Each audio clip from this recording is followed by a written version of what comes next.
அடிச்சா ஓடுங்கோ, கொஞ்சம் ஒத்துழைப்ப கொடுங்க. தர்ஜினி மியூட் எடுத்துட்டு பேசுங்க. மிக்க நன்றி சொல்லியாக்கா. இப்போ ரெக்கார்டில் விட்டுக்கிறேன். சரி, மண்ணு சந்திப்போம்.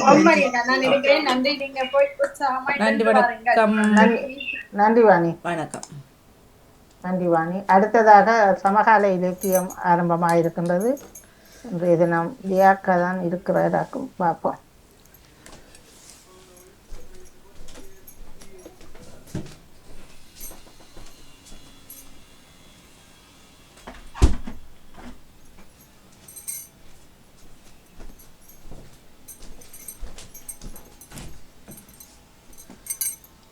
இனிய காலத்து வணக்கங்களை வாணி முன்னடாமர்களுக்கு எனக்கு பாமுனொழியமல்லி ஜானடி புதன்கிழமைக்கான சமகால இலக்கியம் 649 அண்டியமல்லி ஜானடிகள். நேரமில்லை. காலையில் எழுந்த முதல் இரவு நித்திரைக்கு செல்லும் வரையிலும் ஓடிக்கொண்டே தான் இருக்கின்றோம். ஆனாலும் செய்து முடிக்க வேண்டிய வேலைகள் ஏராளமாக இருக்கின்றன. புலம்பிக்கொண்டே இருப்போம். உண்மையில் நேரத்தை திட்டமிட்டு சரியாக பயன்படுத்த பெரிதுபடுத்துவதில்லை. இருந்தும் எப்படி கேட்டாலும் எனக்கு நேரமில்லை, என்னத்தை கேட்டாலும் எனக்கு நேரமில்லை என்று கூறுவதை கேள்விப்பட்டிருக்கின்றோம். நேரமில்லை, இப்போ நேரமில்லை என்று கூறுவார்கள். நாங்கள் தான் நேரத்துக்கு ஒதுக்கி வைக்க வேண்டும். நேரத்தை நல்ல முறையில் திட்டமிட்டு தேவைக்கேற்றபடி நேரம் நம்மை நிர்வகிக்க முடியாமல் நேரத்தை நாம் நிந்தித்தால் மட்டுமே தப்பிக்கொள்ள முடியும். தகவல் தொழில்நுட்பம், போக்குவரத்து வசதிகள், பொருளாதார மேம்பாடுகள் என எல்லாவற்றிலும் முன்னிலுமை அடைந்திருக்கும் சூழ்நிலையில் எல்லாம் இருந்த இடத்திலே கிடைக்கும் போது நமக்கான வேலையெல்லாம் விரைவாக முடிக்கும் சூழ்நிலை இருந்தும் குடும்ப பெண்களோ அல்லது வெளி வேலைகளில் ஈடுபட்டிருக்கும் ஆண் பெண் இளைஞர்களோ நேரம் என்பது என்ற மனநிலை தான் இருக்கின்றது. நேரத்தை விடவும் தங்களுடைய வேலைப்பாடு அதிகம் காணப்படுவதால் நேரம் போகின்றது என பலர் கருதுகின்றனர். இந்த நேரன்மையின் வெளிப்பாடு தான் எல்லா வேலைகளிலும் அவசரம், பதட்டம், கவலையின்மை, ஞாபகமறதி, மனவருத்தம், நித்திரையின்மை வெளிப்பாடு தான்.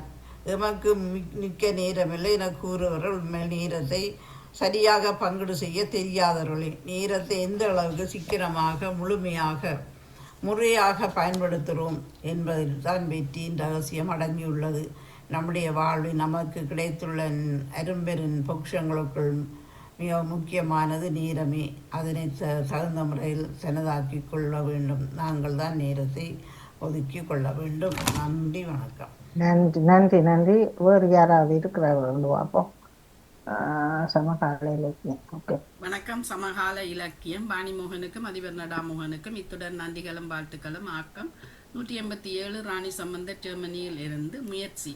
தமிழ் மக்கள் புலம்பெயர்ந்து வந்த போதும் பெரும்பாலான தமிழர்கள் வீட்டில் சிறிய தோட்டம் உண்டாக்கி ஒரு 3 அல்லது 4 மாதங்கள் பலன் அடைகின்றார்கள்.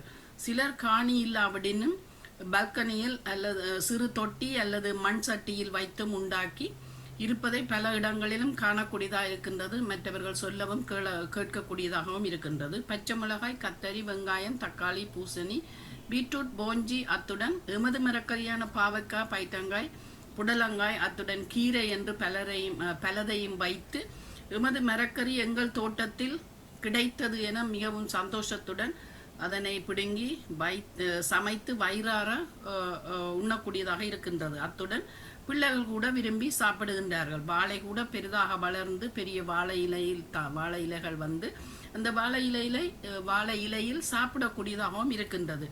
கடையில் வாங்கும் மரக்கறிகள் எவ்வளவு நச்சுத்தன்மை இருக்கிறது என்று தெரிந்தும் கூட ஆசையில் வாங்கி சமைக்கின்றோம்.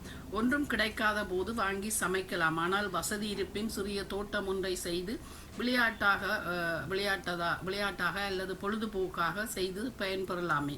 முன்பெல்லாம் குளிர் இந்த வெளிநாடுகளில் அதிகமாக இருந்தது. இப்போது இங்கு சில மாதங்களில் வெயில் வெப்பம் அதிகரித்திருப்பதால் அதிக மழையும் கிடைப்பதால் மழை நீரை சேகரித்தும் நல்ல பயனை பெறலாமே. முயற்சித்து பாருங்களேன், மனதில் எவ்வளவு சந்தோஷமாக இருக்கும். அந்த மரக்கறிகள் பிடுங்கி வரும்போது மனம் நிறைவாகவே இருப்போம். முயற்சிப்போம். நன்றி, வணக்கம். ராணி சம்பந்த ஜெர்மனியில் இருந்து. வணக்கத்துடன் நெதர்லாந்தில் இருந்து ஜேம் தங்கராஜா. சமகால இலக்கிய நேரத்துக்காக இலக்கம் 236. உள்ளாந்து நாட்டில் தொடங்கிய வாழ்க்கை இன்னும் அந்த மண்ணிலேயே தொடர்கின்றது. ஒல்லாந்து விமான நிலையத்தில் நானும் பாரியாரும் இறங்கிவிட்டோம். இனி அகதி அந்தஸ்து கேட்க வேண்டும்.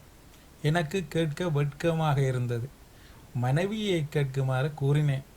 அவரும் மறுக்க, இறுதியில் ஒருவாறாக சேர்ந்து கோரஸாக கேட்டு விமான நிலைய தற்காலிக முகாமில் தங்க வைக்கப்பட்டு பின்னர் சோழ என்னும் பெரிய முகாமிற்கு கொண்டு செல்லப்பட்டோம். அங்கு எமது ஆரம்ப அனுபவமில்லாத விளையாட்டுத்தனமான நாங்களே வாழும் பகுடி சேட்டியான வாழ்க்கை தொடங்கியது. இங்குதான் முதலாக அறிந்து கொண்டோம், அதாவது வழக்கு ஒன்று போட வேண்டுமென்றும் மேலும் அது அதன் உண்மை தன்மையை கொண்டு ஆதரிக்கப்படலாம் அல்லது நிராகரிக்கப்படலாம். ஆதரிக்கப்பட்டால்தான் பதிவிட அட்டை கிடைக்கும், இல்லையேல் கொஞ்சம் கஷ்டம்தானென எங்களோடு முகாமில் இருந்த எமக்கு முதல் இலங்கையில் இருந்து வந்த குடும்பம் கூறிக்கொண்டது. என்னடா கை கட்டியது வாய்க்கட்டவில்லை எனும் அங்கலாய்ப்பு எனக்குள். பயணம் முடிந்து விட்டது, பாதை தெளிவாகி விட்டது என கூண்டிலிருந்து வெளிவந்த பறவையாக பறந்து கொண்டிருக்கும் போது இப்படியொரு குண்டை தூக்கி போடுகின்றாரே இவர். ஒன்று மட்டும் சொல்கின்றேன், தாய்லாந்தில் இருக்கும்போது இப்படியான ஒரு புடுங்குப்பாடு உள்ளதென எனக்கு சத்தியமாய் தெரியாது. அந்த குடும்பம் மேலும் சில தகவல்களையும் சொன்னது. அதாவது இலங்கையில் இருக்க முடியாது என்ற சூழ்நிலை இருந்தால்தான் இங்கு வதிவிட பத்திரம் கிடைக்கும். அதனால் இராணுவம் போராளிகள் இருவராலும் உயிருக்கு ஆபத்து என்று புள்ளி விவரத்தோடு அறிக்கையாக ஒப்புவிக்க வேண்டும் எனவுமாக பயமூட்டினார். இது என்னடா மதுரைக்கு வந்த சோதனை என்று எனக்குள் ஒரே போராட்டம். மற்றபடியாக மணியடிச்சாச்சோறு மாமியாறு வீடு என்பது போல் சோற்றை தவிர்த்து மற்றைய ஐரோப்பிய உணவுகள் கிடைத்தன. தின்றோம், பழகிக்கொண்டோம். இப்படியாக நாட்கள் கழிந்தன. ஒரு நாள் ஒரு அறிவித்தல் வந்தது, அதாவது எங்களை பிறிதொரு முகாமுக்கு மாற்றப் போகின்றார்கள் என்று. அது ஒல்லாந்தின் கீழ்ப்பகுதி ஹெலேன் என்னும் இடம். 2 பேருந்து நிறைந்து வழிய புதிய முகாமை நோக்கிய குதூகல பயணம் சென்றடைந்து விட்டோம். இப்போது அந்த கட்டிடத்தை பார்த்தேன். முற்றிலும் புதிய கட்டிடம். என் கண்களை என்னாலேயே நம்ப முடியவில்லை. அப்படி ஒரு அழகு. அதன் பிற்பாடுதான் தெரிந்தது அது ஒரு 3 நட்சத்திர விடுதி எனவும் சுமார் 1 மாதத்திற்கு முன்னர் தான் கட்டி முடிக்கப்பட்டதெனவும். என்னடா இது, அகதிகளுக்கு 3 நட்சத்திர விடுதியா? உள்ளே கால் வைக்கும்போது கால்கள் கூசின. பளிங்கு நிலம். இதோ இங்கு நாம் தங்கப் போகும் அறை. அப்பாடா, என்ன ஒரு அதி உச்சபட்ச வசதிகள் கொண்ட அறை. நான் காண்பது என்ன கனவா நனவா என என்னை நானே கிள்ளி பார்த்து கொண்டே நொந்து கொண்டது நிஜம்தான். ஆகா, வாழ்க்கை என்றால் இதுதான் என அனுபவிக்க தொடங்கினேன். எல்லாமே எனக்கு புதிதாக இருந்தது. முக்கணிகளையும் சுவைத்தது போன்ற மகிழ்ச்சி. உண்ணுவதும் உறங்குவதுமே நிகழ்ச்சி. இப்படியே 2 வாரம் வாழ்க்கை சக்கை போடு போட்டது அந்த வசந்த மாளிகையில். ஒரு நாள் அன்று இரவு சரியாக 11 மணி இருக்கும். உறக்கம் பாதி உறங்கா பாதி நிலை. திடீரென அந்த நட்சத்திர விடுதியில் வேலை பார்ப்பவர் எல்லோரும் வெளியில் ஓடுங்கள் என அரைக்கதவுகளை தட்டி தட்டி பதட்டமாக அலறிக்கொண்டே ஓடினார். இடையில் யாரோ வெடிகுண்டு வைத்து விட்டார்கள் என தொலைத்தொடர்பில் செய்தி வந்ததாகவும் பதறினார். நான் சாரத்துடன் மனைவியையும் விட்டுவிட்டு முதலில் ஓடி வெளியில் வந்துவிட்டேன். சற்று வினாடிகளின் பின் மனைவியும் வந்துவிட்டார். அவர்கள் முதலில் தங்கள் உயிரை காப்பாற்றத்தானே முனைவார்கள். இப்போது அந்த விடுதியே காலியாகிவிட்டது. காவலர்கள் வந்து பார்த்து ஒன்றுமில்லை, அது புரளி என்ற பின்னரே அந்த 2 மணி நேர குளிரில் நடுக்கத்தின் பின்னர் நாம் அனைவரும் உள்சென்றோம். தொடர்.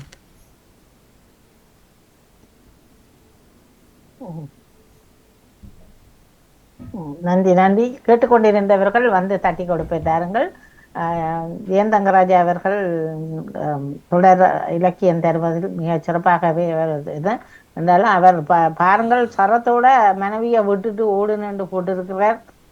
மற்றும் அவரது அதில் டைப் அடிக்கும்போது நெதர்லாந்து நாட்டிலிருந்து வர வேண்டியதில் கானா ஒன்று வந்திருக்கிறது. தெரியல, அடித்த தவறு இல்லையா அல்லது எழுதும் பொழுது இதில் இணைஞ்சதில் அப்படி வந்திருக்கிறான்னு எனக்கு புரியவில்லை. மூவருடைய இதுவும் மிக சிறப்பாகவே இருக்கிறது. ஆனால் மூவருக்கும் மிக சிறப்பான வாழ்த்துக்கள். ஜெயாக்காவும் ராணி சம்பந்தர் இப்பொழுது இந்த மரக்கறிகள் எல்லாம் தோட்டம் செய்து எல்லோரும் சந்தோஷமாக தங்கள் தங்கள் தோட்டத்தில் செய்து சாப்பிடுவது அது ஒரு வகையான ஒரு இனம் புரியாத மகிழ்வு. அதை எடுத்திருந்தார். மிக மிக சிறப்பு. மூவரும் தொடருங்கள். யாரு நகுலவதி கேட்டீங்களோ? வணக்கம். நீங்களும் இலக்கியம் தரப்போறீங்களா அன்னைக்கு? நான் ஒரு சின்ன நொண்ட தேர்வம் ஓகே. நீங்களும் அண்மையில் தந்து தந்து கொண்டிருந்தீங்கள், பிறகு விட்டுட்டீங்க. இடையில அந்த குரல் இதன்றதோட அதை விட்டாச்சு, அது மறந்தும் போறது எழுதுறது. சரி, தொடர்ந்து சரி தாங்கும். ஓகே. வணக்கம். சமகால இலக்கியம். இப்போது சமகாலத்தில் வந்து இந்த லண்டன் மாநகரில் உலகம் எங்கிலும் தான் இந்த கோயில் திருவிழாக்கள் அழகாகவும் சிறப்பாகவும் நடைபெற்று கொண்டிருக்கின்றன. எனக்கு அதில் ஒரு சிந்தனையாக வந்தது. சிந்தனை என்று சொல்லலாம், அல்லது பாரம்பரியமாக தொட்டு அதை செய்து வருகிறார்கள். அதாவது இந்த கோயிலுக்குள்ளே வந்து நாங்கள் அடி அளிப்பதோ அல்லது பிரதட்ட செய்வதோ இலகுவான காரியமாக இருக்கலாம். அது உடம்பால செய்கிறது அவரவரை பொறுத்தது. ஆனால் அந்த வெளி தேரோட செய்யற அந்த அடி அளிக்கிறது, பிரதட்ட பண்றது, கற்பூர சட்டி கொண்டு போறது, பாக்குடம் கொண்டு போறது எல்லாம் சும்மா அலுவல் இல்லை. ஒரு எல்லாராலும் அது முடியாது. ஆனா அவர்கள் ஒரு அந்த கடவுளிலே பக்தியை வைத்து தமக்கு ஒரு காரியம் நிறைவேற வேணும் அல்லது நிறைவேறியதற்கு நன்றி கடனாக அதை செய்கிறார்கள். அதில் நான் பார்த்தது என்னென்னா, இப்போது கிட்டடியாக நடந்த ஒரு கோயில், ஒருவர் அது வந்து உணவு அருந்தாமத்தானே எங்களுடைய விதரங்கள் எங்களுடைய சமய சின்ன இதுகள் எல்லாம் வந்து கொண்டிருக்கிறது. அப்போது ஒருவர் அடி அழைச்சு கொண்டு வந்திருக்கிறார். அவரால் முடியாது, ஏலாது, வெயிலும் ஒரு மறுபுறம். அப்போது தண்ணியை கொண்டே அவருக்கு கொடுத்துச்சு. கொஞ்சம் இயலாம விழுந்து போற அளவுக்கு வந்துட்டுது. அப்ப விபூதியை பூசின உடனே அவ கொஞ்சம் முசர ஒழும்பி இருந்தா. அதுக்கு பிறகு தண்ணியை கொடுக்க நான் குடிக்கவே மாட்டேன்னு சொல்லி போட்டா. நான் விதரம் நான் குடிக்க மாட்டேன்னு சொல்லி. அதுக்கு பிறகு நின்ற ஒரு பெரியவர் ஒருவர் உடனடியாக சென்று அந்த குருக்கள் ஐயாவிடம் போய் விபூதியும் தண்ணியும் வேண்டியந்து அந்த விபூதியை அவருக்கு பூசி, நீங்கள் வந்து இப்ப அவன் உடல்நிலை கட்டாயம் முக்கியம், எங்களால வந்து இன்னும் பலருக்கு சிரமத்தையும் கொடுக்கிறோம் அந்த நேரத்துல. இப்ப விதரம் இருக்கலாம், இயலாதுன்னு சொன்னா நாங்கள் அதை ஏதாவது ஒன்று செய்யலாம். அப்போது அவ வந்து அந்த ஐயாவிடம் வேண்டிய அந்த விபூதியை அவருக்கு தண்ணியை தெளிச்சு ஐயாவிடம் வேண்டிய அந்த விபூதியை பூசி போட்டு சொன்னா, இதை நான் ஐயாவிடம் தான் வேண்டியாரன், நீங்கள் பயப்படாம கடவுளை நம்பிக்கொண்டு இந்த தண்ணியை குடிச்சிட்டு இந்த தண்ணியை குடிங்கோன்னு சொல்லி கொடுக்க அந்த பிள்ளைக்கு அந்த அது பசி மயக்கம் தான் நரவாஸ், அதோட வெயில் இது. அப்போதுதான் சிந்திச்சு பார்த்தேன், ஒவ்வொருத்தருடன் அந்த மனம் வந்து நான் இதை செய்து முடிக்க வேணுமென்ற ஒரு ஆவல், அவ அந்த அதோ இது முடிச்சுத்தான் இதை செய்வேன் என்றது எல்லாம் அவர்கள் இது வந்து. ஆனா இதனால வந்து பலர் வந்து அவருக்கு உதவியா நின்று அதை பார்த்து ஒவ்வொரு மாதிரி மனநிலை எங்களுக்கு வருகிறது. இப்ப நான் இதை என்னால் செய்ய முடியாது, நான் தவிக்கிறேன். ஆனால் நான் மருந்து போட்டு மிதமாக இருப்பது என்னுடைய இது. இதுவரை எனக்கு அந்த உண்மையில கடவுள் சித்தமாக ஒரு தலை சுத்தோ அல்ல மயங்கி விழுந்தோ அப்படி இல்லை. அது என்னை அறியாம அந்த ஒரு டீ ஒன்று குடிப்பேன் என்ன விதரம் இருந்தா. ஆனா ஏலாதென்று வந்துட்டது என்று சொன்ன மத்தியானம் உடனடியாக நான் உணவை சாப்பிட்டு விட்டுடுவேன். என்னால் மற்றவர்களுக்கு துன்பம் விளைவிக்க கூடாது, நானும் வருத்தத்தை தேடக்கூடாது என்று. ஆனா இதில் இருந்து என்னத்தை நான் சொல்லுவதென்று தெரியவில்லை. எனக்கு வந்த அந்த அதை வந்து நான் கொஞ்ச நேரம் அந்த சிந்தனையோட அந்த கோயில்ல சில நேரங்களில் அவருக்கு டயபெட்டிஸா இருக்குமா இருந்தால் அவர் கட்டாயமாக சாப்பிட வேணும் முடியும்.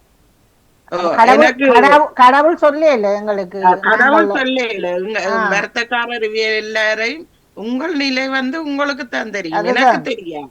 இப்ப ஆனால் அதை எனக்கு அவர் ஒரு ஏதாவது உண்டை சாப்பிட்டும் அதை செய்திருக்கலாம். ஓ, இப்ப என்ன, இப்ப 6 குளிச வந்து காலமேல எடுக்க வந்து நாங்கள் வந்து வெறு வயித்தோட நெடுக இருந்தோம்டா அது அல்சராக்கி ஆமா. திரும்பவும் எங்களுக்கு தான் வருத்தம். எனக்கு ஒரு முறை இந்த பிரசரம் கூடி இதண்டதான் இப்ப கந்த சட்டி நேரம் விதரம் பிடிச்சு கொண்டிருந்தன. ஓ, அப்ப நீள அந்த நீ- டாக்டர் நீண்ட அந்த நேரம் அந்த சாப்பிடாமல் இருக்கிறது. ஓ, அந்த நேரம் அந்த தமிழ் டாக்டர் முடிஞ்ச பிறகுதான் அவருக்கு நான் கோயில்ல காண்றவ கண்டா போல அந்த ஏதோ தெய்வாதீனமாக அந்த டாக்டர் எனக்கு தமிழ் டாக்டர் கிடைச்சவ. அப்ப எனக்கு உடனே பேச்சு தான் நடந்தது, இனிமேல் இந்த விதரத்தை பிடிக்காம நிப்ப. ஆனா இன்று வரையும் அந்த நினைவும் வந்தாலும் கூட எனக்கு அந்த சிந்தனை வாரையில சாப்பிடணும்ண்டு. இன்று வரையும் நான் விதரம்ண்டா சாப்பிட மாட்டேன். ஆனா இப்ப வந்து என்னால ஏலாம வருது அந்த ஓ கட்டாயம் அந்த ஏதோ ஒன்று செய்து மயக்க மாதிரி வந்து அல்லது பசித்தன்மை கூடி இதண்டு மருந்து போட்ட உடனே இதண்டது. அப்ப சில வேளையில விட்டுறேன், நிற்பதும் நினைப்பதும் அவன் செயலாலே என்று கடவுளே சொல்லுறேன். அதை சொல்லி கொண்டு நான் இப்படியும் நடந்து கொள்வேன், அப்படின்னு இயலாத நேரம் இருந்து கொள்வேன். இப்ப கோயிலுக்கு போவேன், இயலாட்டியும் காலை இயலாதுன்னு சொன்னா ஒரு ரத்த போய் எங்கேண்டில இருக்கக்கூடிய இடத்த இருந்துடுவேன். அதுக்காக போகாம விடுறேன் இல்லை. அப்படி அதுவும் வந்து அவனுடைய செயல்தான். என்னால போக முடிந்த காலத்துலதான் போகலாம், என்ன படுக்கையில இருந்தோ அல்லது இயலாத இருந்த நிலையிலேயோ போக மாட்டேன். ஆனா என்னுடைய முயற்சியும் தான் அரைவாசி வந்து மற்றது பலர் வந்து இந்த பொல்லு கொண்டு வந்தெல்லாம் போறார்கள்.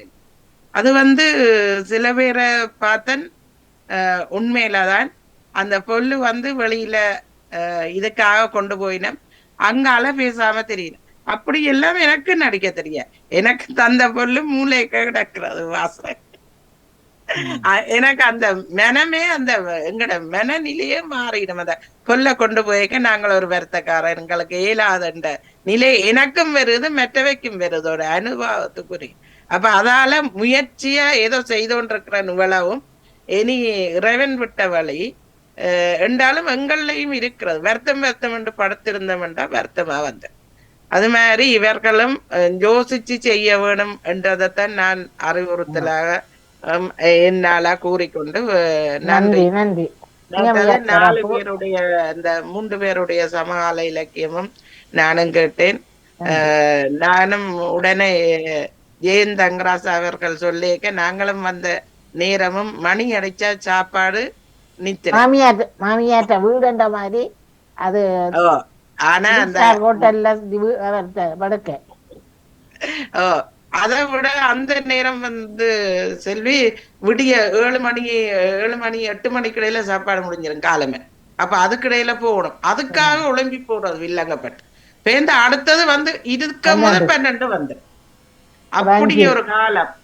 ஆனா அந்த நேரம் வந்து சாப்பாட்டை வந்து நாங்கள் எல்லா சாப்பாடும் சாப்பிடுறது இல்லத்தானே, இங்க சிலாட்டெல்லாம் சாப்பிடாமத்தானே இருந்த காலங்கள். நாங்கள் இருந்த இங்க இருக்கும்போது வெள்ளிக்கிழமையில மட்டும்தான் மீன் பொரியல் தருவார்கள். நாங்கள் வெள்ளிக்கிழமையில சாப்பிடவும் மாட்டோம். சரியான கஷ்டப்பட்டோம் சாப்பாட்டுக்கு எல்லாம். நாங்கள் இன்னும் கஷ்டப்பட்டோம் என்னட்டா மிரக்கரை, புல் மிரக்கரை. அப்ப பேந்து இதை பார்த்து கொஞ்சம் ஆக்கள் வந்து அந்த என்ன சிக்கன் பொரிச்சு வைக்கிறான்ட்டு அடிபடுவினோம். அன்றைக்கு சில பேர் சொல்லு, நீங்கள் வீணா 4 துண்டு போகுது உங்கள, அதை எடுத்து எங்களுக்கு தாங்கன்னு சொல்லி பேந்து எடுத்து கொடுத்து பேந்து அவள் நோட் பண்ணி கண்டு பேந்தங்களுக்கு திராமிய. அப்படி ஒரு இனிமையான காலம் அந்த காலம். இப்ப மாறி இருக்கிறோம். மற்றது வீட்டு தோட்டத்துல வந்து உண்மையான ஒரு சந்தோஷம் இருக்கு. நான் இப்ப முந்த நாள் தக்காளிக்காயை ஆஞ்சு கறி வச்சேன். அத அந்த நினைவு முழுக்க அந்த கறி சாப்பிட்டோமோ அது எப்படி இருந்ததோ அந்த எங்கட மிரத்தான்ன்ற ஒரு நினைவு பழக்கம் 2 முண்டா விட்டுட்டு. ஆனா இனி டப்பன் அந்த குளிர் குறைய அந்த கருத்துடும் காயல். ஆனா இந்த புரட்டாசி சனி மட்டும் வைக்கலாம், அந்த விரும்பி சாப்பிடுறேன் இல்ல, ஆனா சாப்பிடலாம். வெளியில சரியான விலை இப்ப காய் தக்காளிக்காய். பழம் மலிவு தாய் விலை மற்ற ஜெயாக்காவின் சம இலக்கியமும் சமகால இலக்கியமும் சிறப்பாக இருந்தது. எல்லோருக்கும் நன்றியையும் வாழ்த்துக்களை சொல்லி விடைபெறுகிறேன். நன்றி. நன்றி நன்றி. அடுத்து தர்ஜினி அல்லது ராஜி. உற்சாகமான வணக்கம் சொல்லி உற்சாகமான வணக்கம் எல்லோருக்கும். சமகால இலக்கியம் இந்த நால்வருக்கும் என்னுடைய வாழ்த்துக்கள். கேட்டபடியே இருக்கிறேன் சொல்லி வாழ்த்துக்கள் எல்லோருக்கும். நன்றி நன்றி. ராஜினியும் இணைஞ்சிருக்கிறாராக்கும். வணக்கம் ராஜினி. இல்லாவண்டா 11 மணிக்கு இப்பொழுது இன்னும் 10 நிமிஷம் இருக்கிறது. டீச்சர் வந்துட்டா மாணவர்கள் வரையில பொல்லாடக்கு. வணக்கம் ராஜினி. வணக்கம். நீங்க கூப்பிஞ்ச பேர் அங்கால பாட்டு படிச்சதான் நிப்பாட்டிட்டு இருக்கிறோன்னு. ஓ என்ன வாழ்த்துக்கள் வழக்கம். என்ன 3 இலக்கியம் ஜெயந்தங்கராஜார அவருடைய இலக்கியம் அந்த பிரச்சனை நாள்ல உண்மையிலே நாங்கள் அந்த இதுகளில் பார்க்குறோம் தானே. அந்த வீடியோல பார்க்க அந்த குண்டு பிரளியை ஏற்படுத்தினோடனே இவ்வளவு ஆஸ்பத்திரியை கேட்க சரியான கஷ்டம். எல்லாரையும் அதை கொண்டு போக காப்பாற்றணும்னு ஆஸ்பத்திரி வேண்டாம்.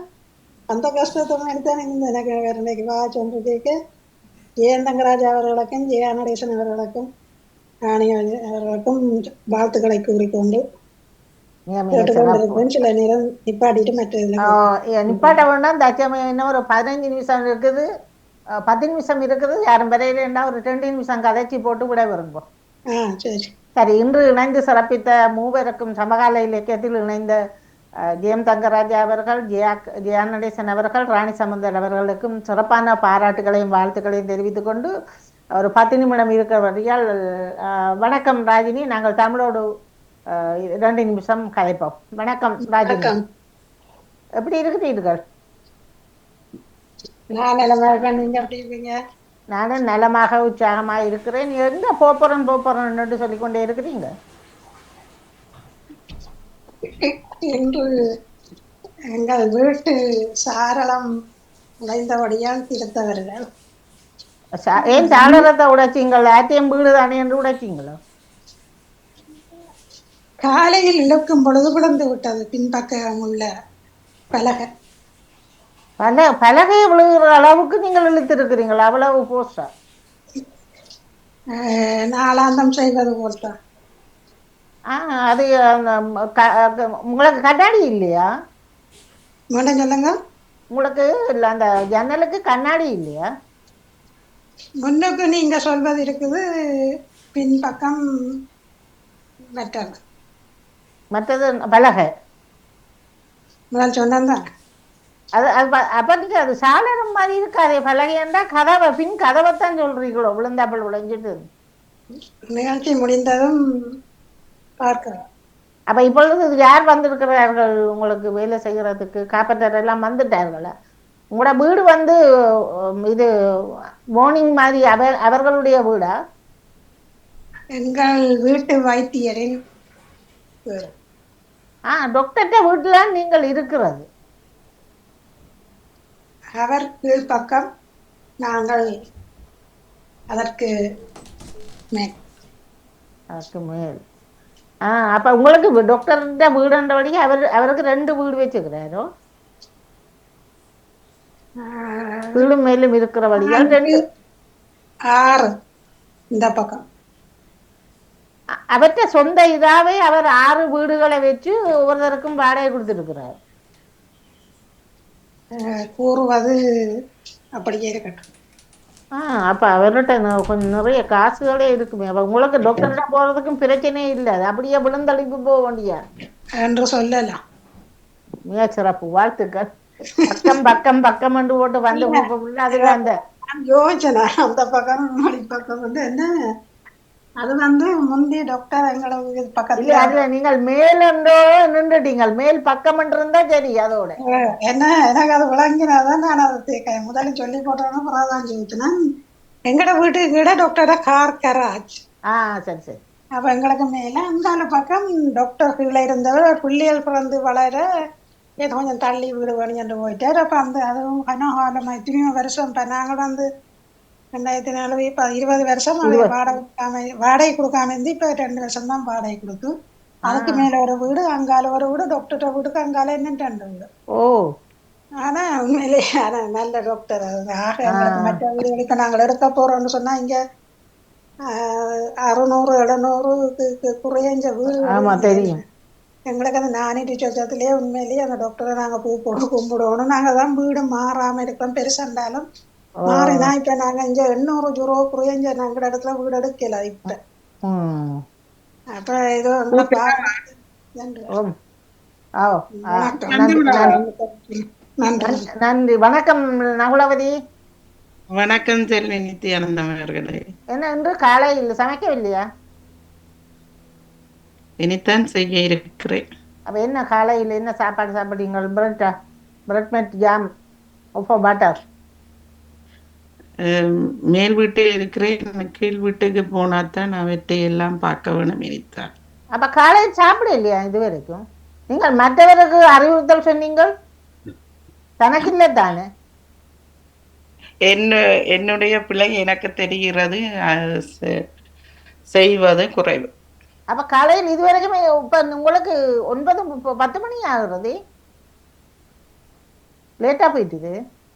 நீங்கள் சொல்வது சரியாக இருக்கிறது. வளமையா காலையில் எத்தனை மணிக்கு நீங்கள் காலை உணவு சாப்பிடுவீங்க? பிரேக்ஃபாஸ்ட் சாப்பிட்றதே இல்லை. 10 மணி 11 மணி. அப்ப அது காலை சாப்பாடா சாப்பிட்றீங்களா, மதிய லஞ்சுக்கு எடுக்கிறீங்களோ? காலை சாப்பாடுதாக சாப்பிடுவது. மாலையில் தான் மதிய சாப்பாடை சாப்பிடுவேன். அப்ப இரவு 2 தடவை தான்? இரவு 2 தடவைகள் தான் கூடுதலாக இப்போ. அப்படி நீங்க சாப்பிடுவதால் தான் உங்களுக்கு இந்த உடம்பு இப்படி இருக்கிறதோ? பிரச்சனை இல்லை. என்ன காரணத்துக்காக நீங்க 2 தடவை தான் சாப்பிடுறீங்க? இப்போது பிந்தி அதை எடுப்பதனால் பின்னர் அப்படி ஏற்படாது தானே. இல்ல 9 மணி படுக்கிறதுக்கு முதல் ஒரு துண்டு பிரெட் ரெண்டாலும் சாப்பிட்டுட்டு படுத்தா சரிதானே? கூடாது நீங்கள் சாப்பிடாம படுக்கிறது. மாலையில் 7 மணி 8 மணி போலே சாப்பிட்டால் 7 மணி 8 மணிக்கு தான். அப்ப அது லஞ்ச் இல்ல, டின்னர் தான் சாப்பிடுறது. உண்மைதான். இல்ல உங்களுக்கு அது உடம்புக்கு சோர்வா இருக்காதா? உண்மைதான். ஒரு வார்த்தையில் பதில் சொல்லிவிட்டார். உண்மைதான். அது 2 வார்த்தைகள். அது இருக்கு, நான் அதான் தெரியும், ஆனால் பேசாம விட்டேன். சரி, பரவாயில்லை. சரி, வாழ்த்துக்கள் நகுலவதி அவர்களே. ஆனா உண்மைதான் வரையக்கூட உண்மைதான் என்று ஒரே அடியா தான் நாங்க சொல்றோம். ஆனால் அதை ஏற்றுக்கொள்ள முடியாது. வளமையில அது உண்மை ஒன்று தானென்று சேர்த்து வேறு. அது அப்படி அப்படித்தான் என்று சொன்னால் கதைக்கும் பொழுது நாங்கள் அதை அப்படி என்ற சொல்லுக்குத்தான் எடுக்க முடியும். சரி, பரவாயில்ல. மிக சிறப்பான வாழ்த்துக்கள். நான் சாப்பாடு அது உணவு அதுக்குள்ள பிடிப்போம்னு தான் பார்த்தேன். ஆனால் உண்மையில் அது உங்களுக்கு கூடாது.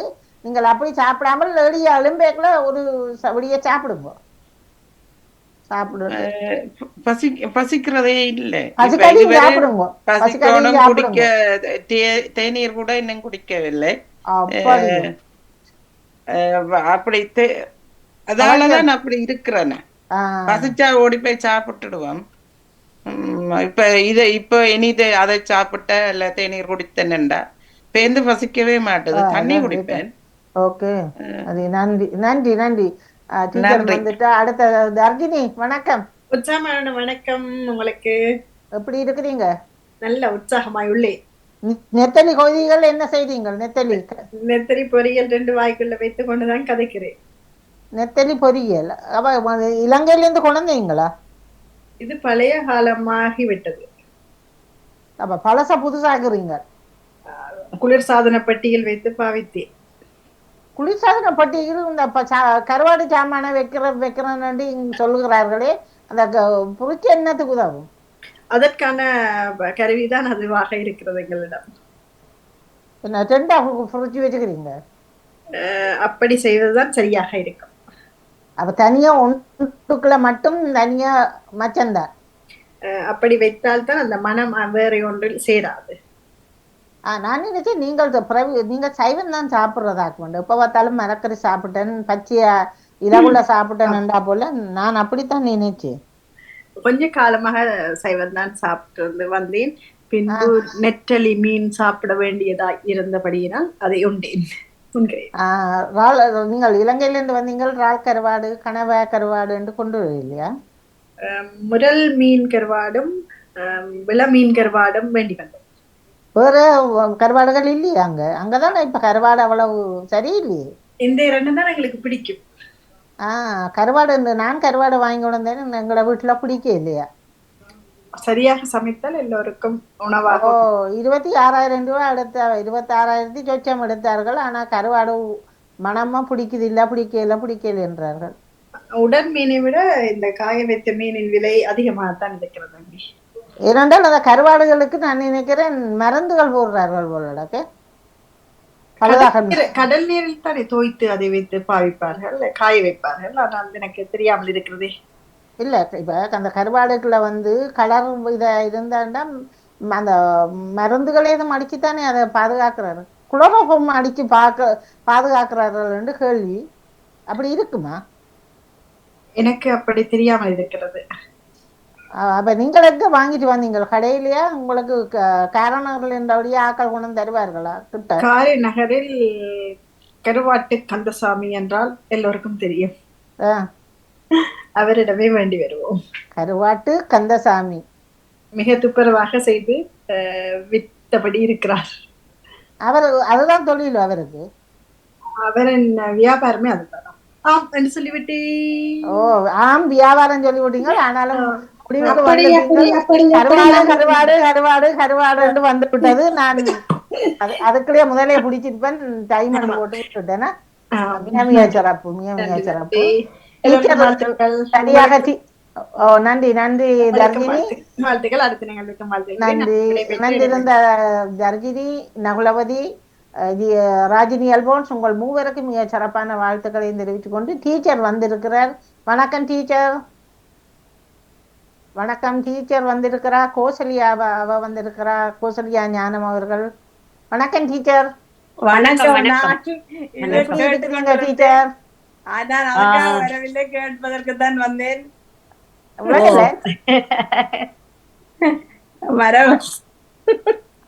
மரபு மாணவர்கள் 2 பேர் தானே இருக்கிறீங்கள். மற்றவர்கள் காணவில்லை. எங்களுக்கும் நிறைய திருமண வீடு சொல்லி நிறைய பிரச்சனைகள். அப்படி இருந்தும் விடக்கூடாதுன்னு வந்து விட்டேன். சொல்லலாமா?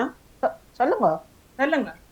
இன்றைய நன்னாளில் சரஸ்வதி வாசன் அவர்களை எங்கள் குடும்பத்தின் சார்பில் பல்லாண்டு காலம் வாழ்க வாழ என்று வாழ்த்துகின்றேன். ராஜினி அல்போன்ஸ். நன்றி, வணக்கம். டீச்சர் பிறந்த நாளா இன்றைக்கு? திருமணம் சொல்லியாச்சு. பிறந்த நாளா டீச்சர்? ஆமா, நாளைக்கு. மிக மிக சிறப்பான. ஆமாம், நாளைக்கு இந்தியாவில் ஆசிரியர் தினமா? ஆமா, இந்தியாவில்.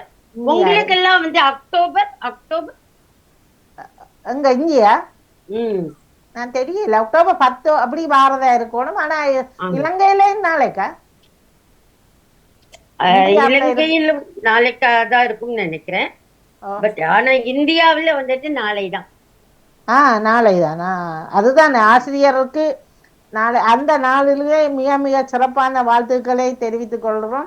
எமது குடும்பத்தின் சார்பிலும், பாமுக உறவுகள் சார்பிலும், வாணிமோகன் அதிபர் அவர்கள் சார்பிலும், உங்களது மாணாக்கர் சார்பிலும் மிக மிக சிறப்பான பிறந்த தின வாழ்த்துக்கள். நாளை மலர போகும் நன்னாளில் மிக மிக சிறப்பாகவே அமையட்டும் என்று. அது இன்று நீங்க அழகாகவே நாளைய தினத்தை இன்றைய மலர்ந்தபடி இருக்கிறீர்கள். மிக மிக சிறப்பு டீச்சர். வடிவ அழகாக இருக்கிறீர்கள். மிக்க மிக்க நன்றி நன்றி நன்றி நன்றி. ஆமா, இல்ல கடைசி சொல்லும் பொழுது நீங்கள் ஒரு ஞாபகம் இருக்கா டீச்சர்? அந்த மரவிளக்கண வயதில் சொல்லும் பொழுது சொன்னீங்கள் எனக்கும் சேர்த்து எக்ஸாமுக்கு இது பாத்தீங்களா? அது அந்த கடவுள் கருணை. இன்று என்னவோ தெரியல, இன்று வாணி இப்பொழுது இல்லை. நானே வரவழி வந்து விட்டது.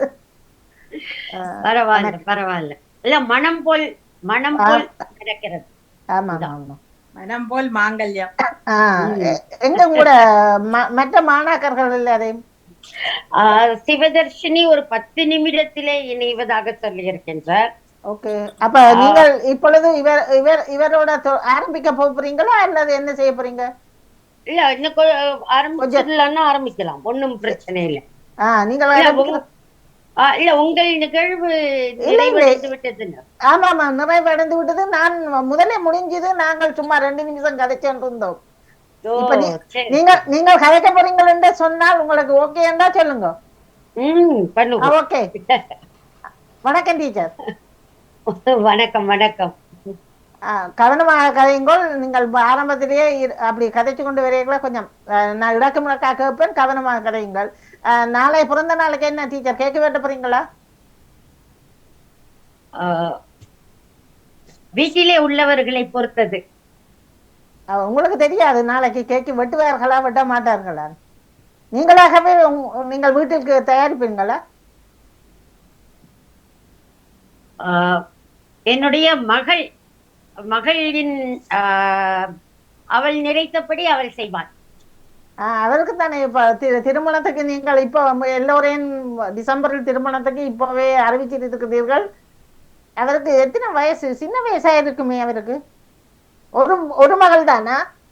ஒரு மகள் தான், ஆனால் 23 வயது. ஓ, அதெல்லாம் சின்ன பிள்ளை தானே. டீச்சர் நன்றி நன்றி. அடுத்து சொல்லக்கூடாது, தலையை ஆட்டி ஆட்டி, அதுவும் ஆமண்டதுக்கு அர்த்தம். நான் அதுக்குள்ள பிடிப்பம் எடுத்து அதை கொடுத்தேன். மிகச்சிறப்பு. கோசலியா, உங்களுக்கு ஒரு கார் தருவோம். வணக்கம் கோசலியா ஞானமர்களே.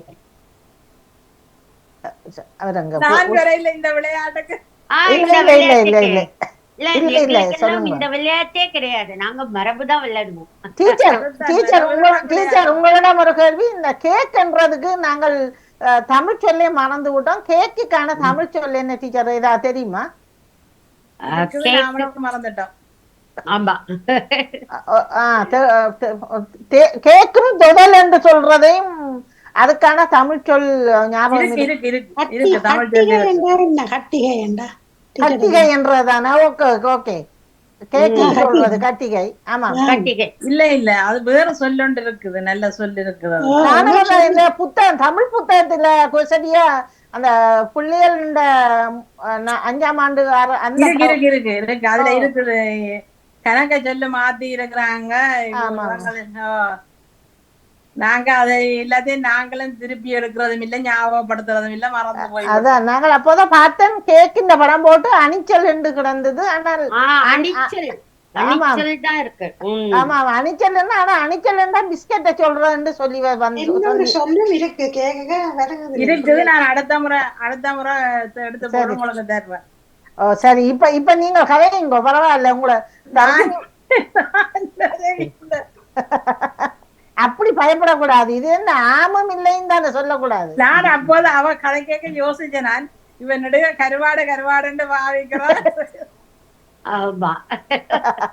தொடர்ந்து ஒரு சொல்ல பாவிக்க கூடாது. ஆமா ஆமா ஆமா, ஏன்னா அதுக்குள்ள எடுப்போம். ஞாபகம் மறதியால வந்து விடும் அது சொல்லு. சரி, அப்படி என்றால் டீச்சர் நன்றியுடன் எல்லோரும் இணைந்த எல்லோருக்குமே நன்றியை கூறிக்கொண்டு நீங்கள் உங்களோட மரபு கவிதை இதை நீங்கள் ஆரம்பித்துக் கொள்ளுங்கள் டீச்சர். வணக்கம் டீச்சர்.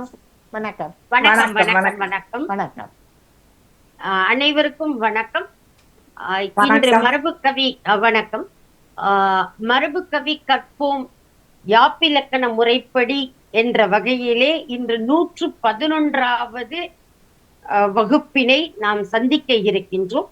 ஏறத்தாழ 5 ஆண்டுகளாக நம்முடைய லண்டன் தமிழ் வானொலி மற்றும் பாமுகம் தொலைக்காட்சியின் வாயிலாக மிக அற்புதமாக சென்று கொண்டிருக்கின்ற நம்முடைய மரபிலக்கண பயிற்சி வகுப்பு இன்று 111வது படியிலே ஏறி நிற்கின்றோம் என்று நினைக்கும் போதே உண்மையாகவே மகிழ்ச்சியாகத்தான் இருக்கின்றது. அதிலே செல்வி